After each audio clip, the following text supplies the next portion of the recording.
आज आम एमती गोटे परोटा बनैबा जोटा कि व्रत पाई आपण गोटे भी खाइले दिन सारा भोक लगनी आ बहुत टेस्टी लगे। प्रथमतः नवरात्रि पाई आपण मानकु बहुत बहुत शुभेच्छा और शुभकामना। माता रानी समस्त कृपा करंतु एतिकी मोर कामना।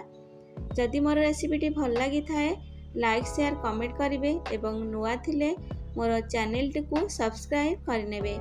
चलंतु आज बनैबा नवरात्रि स्पेशल परोटा। नमस्कार, आताज किचन को आपण मानकु पुन थरे स्वागत करूची। एठी आमे परोटा बनया पई प्रथमे तो चना डाली को भल से 2-3 थर धोईकी भिजई देथिली। एबे राति सारा भिजी थिला, एबे ताकू मु छाणी की भल से पेस्ट करने भी ग्राइंडर रे।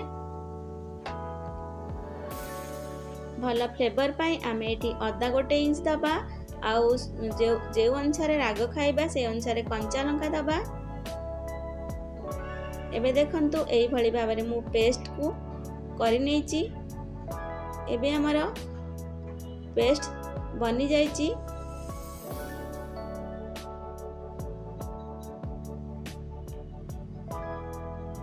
एबे गोटे पैन बसेई गैस रे गरम होला परे पैन टी आमे तेल दबा, नहले आपण मानक चॉइस रे घी भी दे परिवे।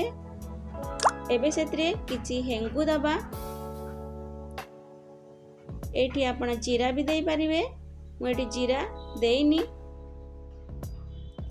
एबे से पेस्ट को देकी आमे भलो से पेस्ट टी को कसी नबा आ स्वाद अनुसार लूण दे दबा। तार पानी मरिबा जाके आमे भलो से कसी नबा आ ड्राई होला परे जेमती बेटर टी छाड़ीबा हमर पैन को छाड़ीबो सेही टाइम रे आमे गैस को बंद कर दबा आ ठंडा हवा पई छाड़ी नबा।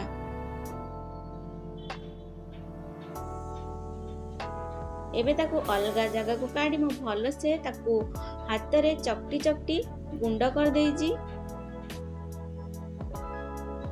एबे देखंतु नॉर्मल आमे जो रोटी करचे आटा को मु चकटी की रखीची।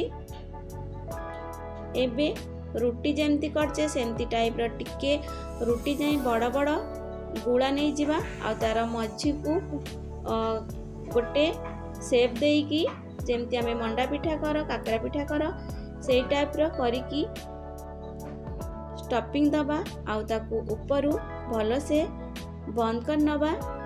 एबे देखंतु मोर सबुतक स्टफिंग भरी नेची, जेतिकी मु करबी सेतिकी भरी नेची।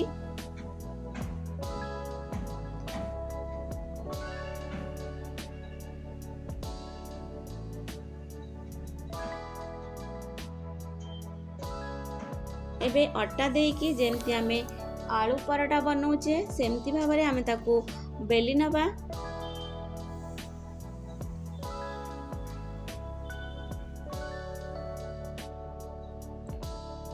देखंतु एमती भाबरे एतिकी मोटा रखी बेली नबा।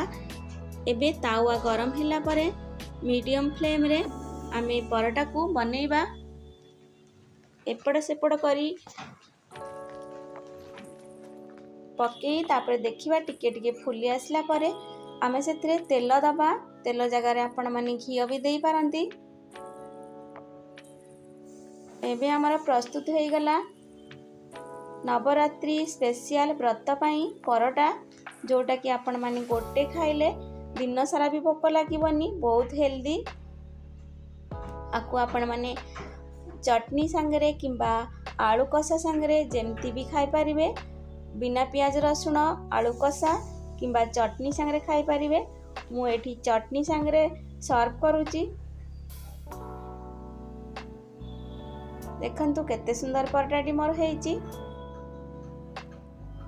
Thank you.